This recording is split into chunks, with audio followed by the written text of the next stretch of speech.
Welcome to Not Milk Never Milk. Subscribe if you're lactose intolerant. You start by preparing your environment. Install CX File Explorer and grant storage access so you can see game files. Next, navigate directly to the Minecraft installation folder. On Android, that's android/data/com. Mojang, Minecraft. On PC or emulator, browse the game directory.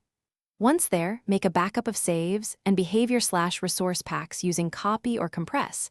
This protects worlds and custom content. Make sure to keep file names exact, and note whether you're editing on internal storage or an external. Once you've backed up, use CX's extractor to unzip mod packages and inspect contents. You're looking for resource packs, behavior packs, and manifest files. Then move folders into Minecraft's resource packs or behavior packs using cut and paste.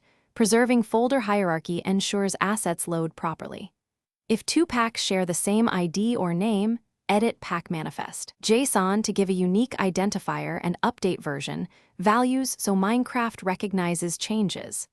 After moving files, set correct permissions and ownership if your device requires it, then restart the game to load mods.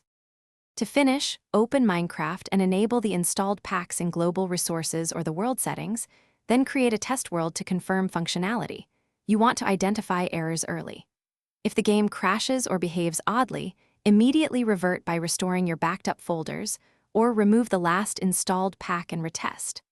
One key troubleshooting tip: many failures come from wrong folder nesting or mismatched manifest ID, so double-check file names, folder levels, and case sensitivity before re-importing to avoid repeat issues.